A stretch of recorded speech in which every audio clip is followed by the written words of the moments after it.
말에도 귀가 있는 모양입니다. 말귀를 못 알아듣는다는 말을 사용하는데 말귀는 말이 뜻하는 내용, 남의 말을 알아듣는 총기를 의미한다고 국어사전에서 말합니다.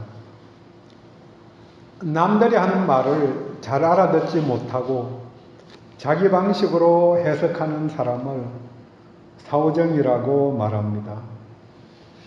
90년대 말에 나온 만화 영화에서 귀가 접혀서 말귀를 못 알아듣는 사오정에 빗대어서 2000년대 초에 유행하던 유머들입니다. 불통하는 사회의 단면을 보여준 것입니다. 물론 청력에 이상이 있어서 못 알아들을 수도 있지만 내 생각, 자기 생각에 빠져 있으면 곁에서 누가 뭐라고 해도 들리지 않습니다. 살아가면서 남들이 하는 말들을 정확하게 이해하는 것이 중요합니다. 말을 들을 때보다 글을 읽을 때 더 주의해서 보고 이해를 해야 합니다.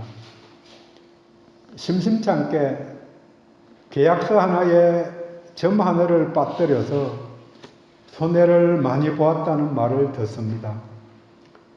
물론 거꾸로 상대편은 이익을 많이 본 것이겠지요. 매번 동일한 일을 하는 전문가들도 깜빡 실수로 오자나 탈자가 나올 수 있습니다.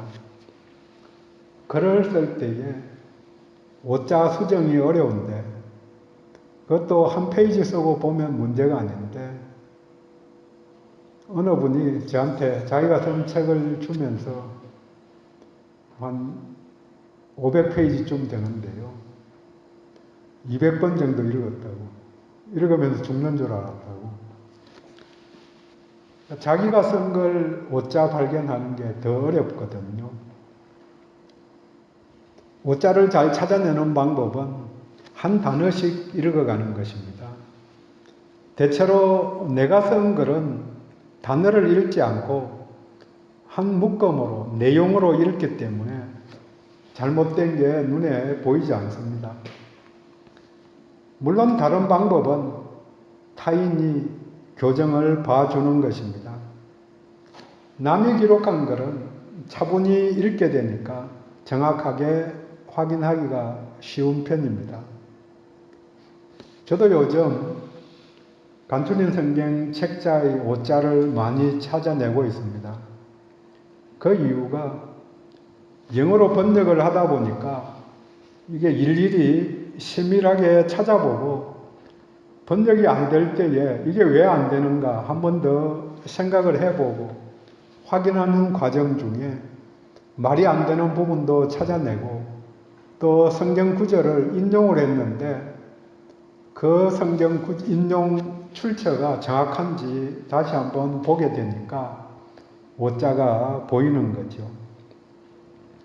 말을 잘하고 글을 잘 쓴다는 의미는 자신의 의도대로 끌고 간다.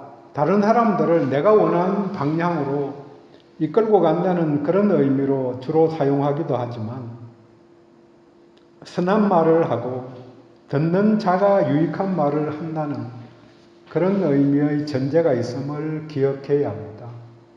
내가 하는 말을 통해서 다른 사람들에게 도움이 되는 말, 그런 부분들이 빠지면 아무리 미사여구를 써서 잘 들리는 말을 해도 악한 말이 되는 거죠. 함께 읽은 이사야서는 대선지서 첫 번째 책입니다. 주제가 새하늘과 새 땅의 복음, 새하늘과 새 땅의 복음입니다. 복음이 뭔가? 심판에 대비해서 죄에 대해서 회개해야 된다.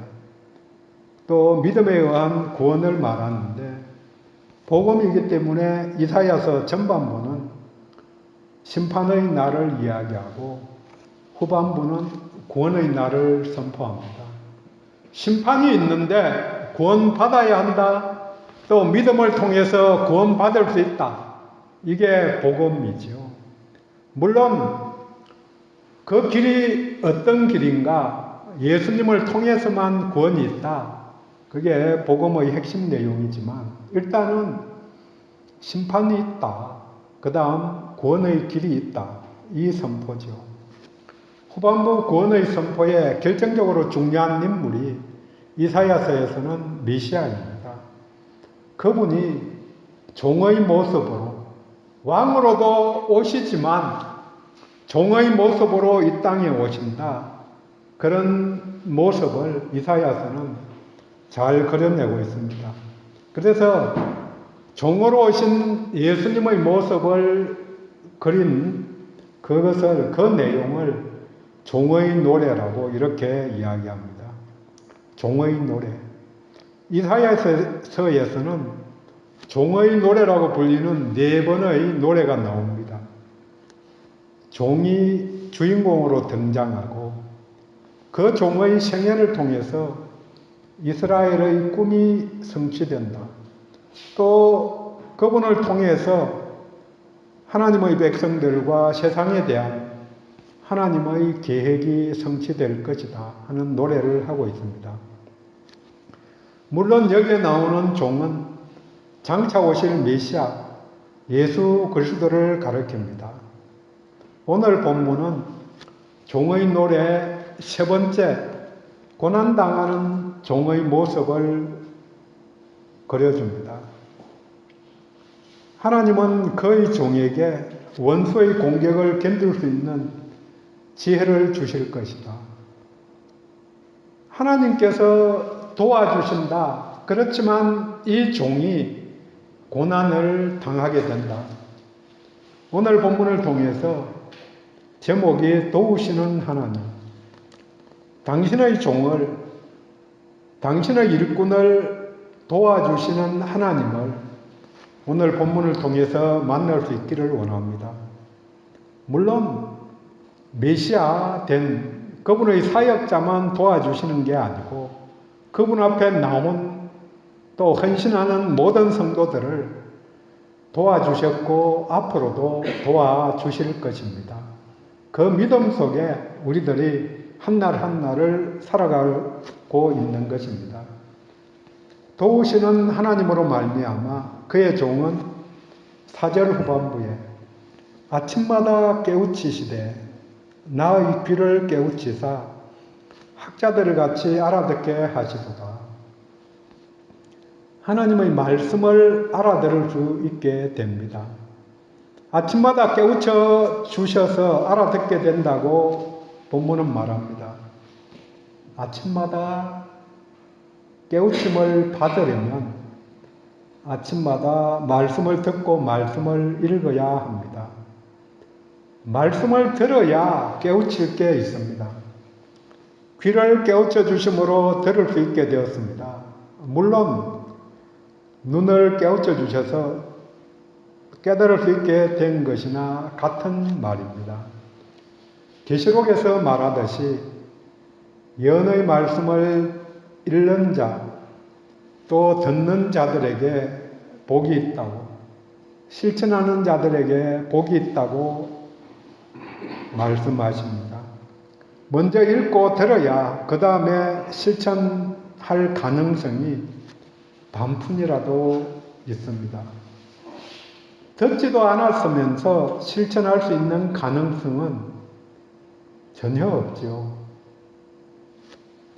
여기에 나오는 학자는 스승의 말씀을 기억하는 제자입니다.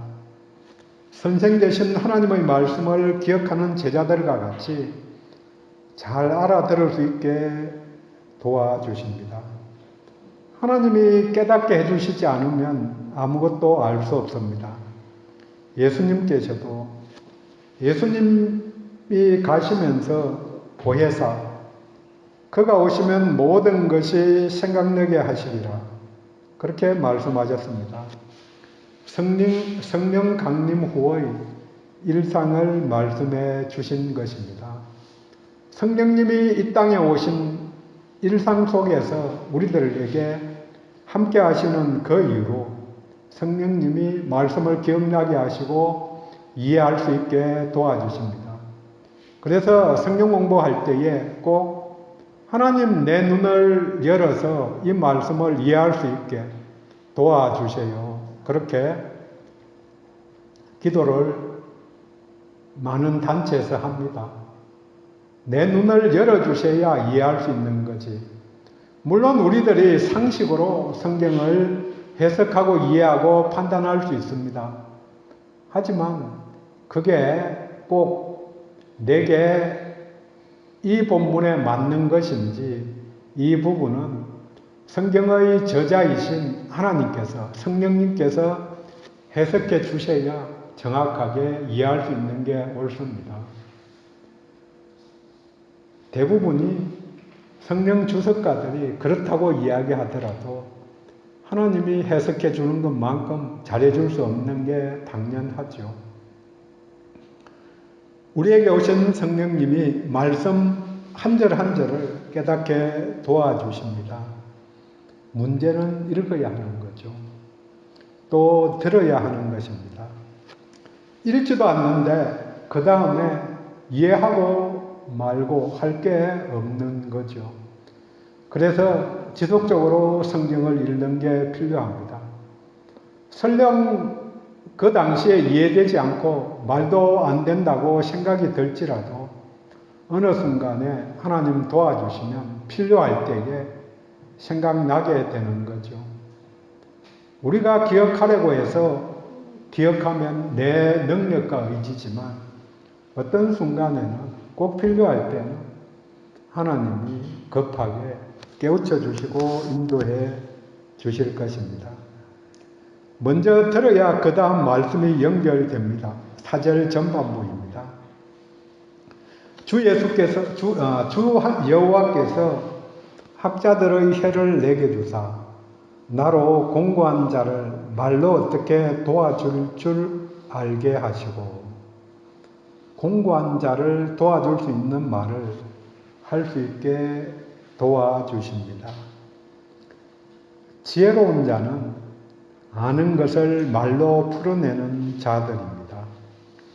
말로 어떻게 도와줄 줄 아는 자. 예수님은 이 땅에 위로자로 오셨습니다. 수고하고 무거운 짐진 자들아 다 내게로 오라. 이 말씀대로 찾아온 자들에게, 죄인들에게 친구가 되셨습니다.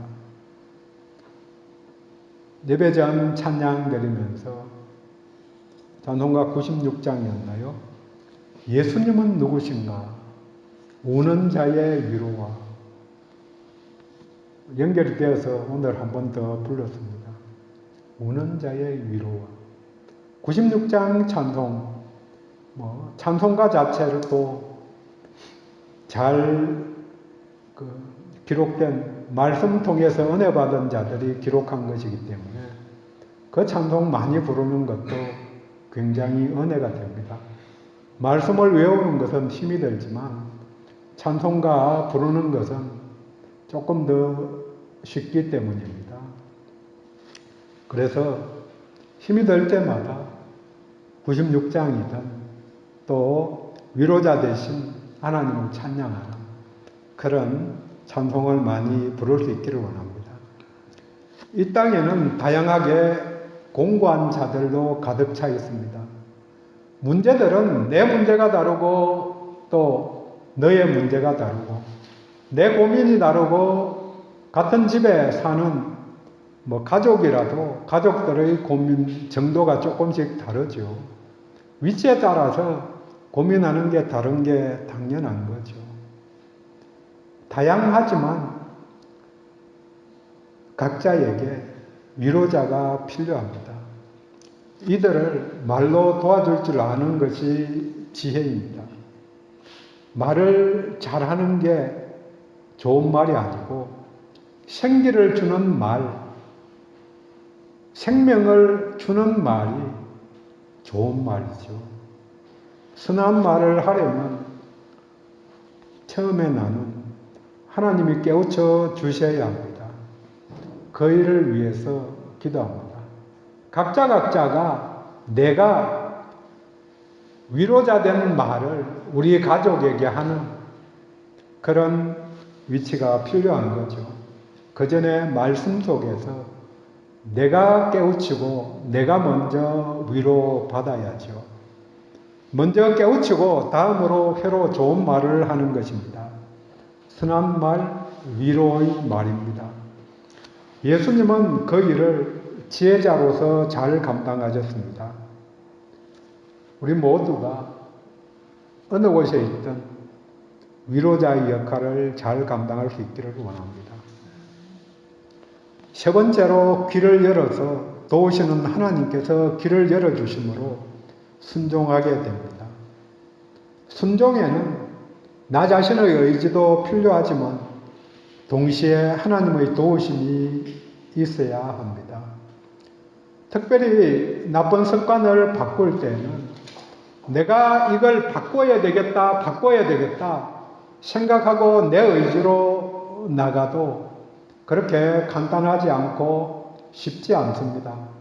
결정적으로 중요한 게 하나님께서 그걸 바꿀 수 있는 은혜를 주시고 거기다가 더 중요한 걸 생각할 수 있게 사실은 중독을 끊는 것은 중독을 끊어야 되겠다고 생각하는 의지도 필요하지만 그것보다 더 중요한 게 중독된 그 일보다 더 중요한 일이 눈앞에 닥쳐지면 그걸 추구하게 되어 있는 거죠. 뭘 바라보고 나가느냐 하는 게 중요한 거지.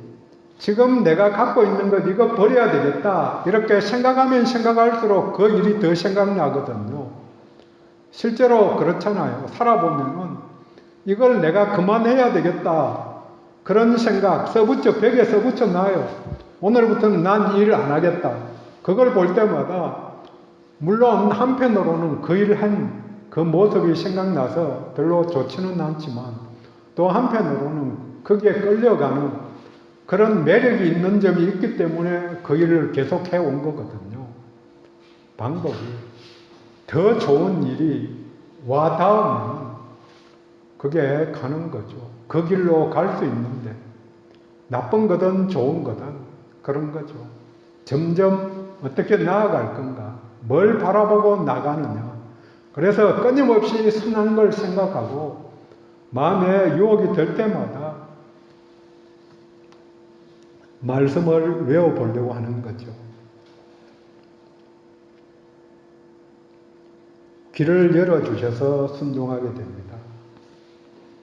5절 주 여호와께서 나의 귀를 여셨으므로 내가 거역하지도 아니하며 뒤로 물러가지도 아니하며 나의 귀를 여셨으므로 들려져야 순종할 수 있습니다.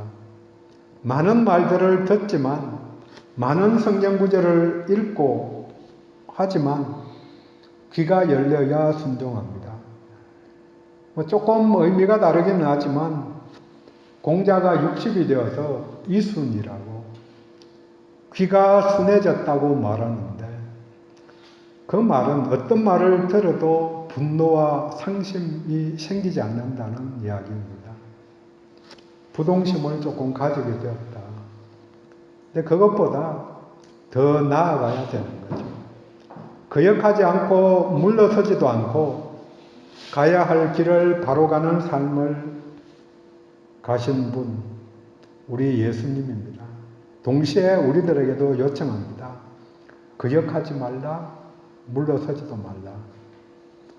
지금까지 4절과 5절을 통해서 세 가지를 이야기해 줍니다.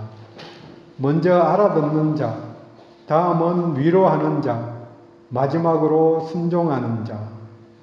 이 세 가지를 완벽하게 이루신 분이 메시아 대신 이사야가 그린 것은 오실 메시아, 우리가 바라보는 것은 오신 메시아 예수님입니다. 어디까지 그분이 순종하셨는가? 순종의 모범을 6절에 그려줍니다. 나를 때리는 자들에게 내 등을 맡기며 나의 수염을 뽑는 자들에게 나의 뺨을 맡기며 모욕과 침뱉음을 당하여도 내 얼굴을 가리지 아니하였느니라. 이 말씀이 마태복음 26장 67절 이하에 그대로 나타납니다. 이에 예수의 얼굴에 침뱉으며 주먹으로 치고 어떤 사람은 손바닥으로 때리며 이르되 그리스도야 우리에게 선지자 노릇을 하라. 너를 친 자가 누구냐? 27장 26절에 이에 바라바는 저희에게 놓아주고 예수는 채찍질하고 십자가에 못 박히게 넘겨주니라. 마태복음 27장 29절에 가시관을 엮어 그 머리에 씌우고 갈대를 그 오른손에 들리고 그 앞에서 무릎을 꿇고 희롱하여 이르되 유대인의 왕이여 평안할지어다 하며 그에게 침뱉고 갈대를 빼앗아 그의 머리를 치더라. 순종의 모범, 모욕과 수치를 감당할 수 있기까지 순종하신 메시아, 종입니다.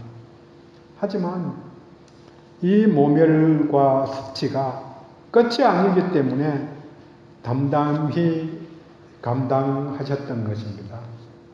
이 모든 일이 고난주간에 일어난 사건입니다.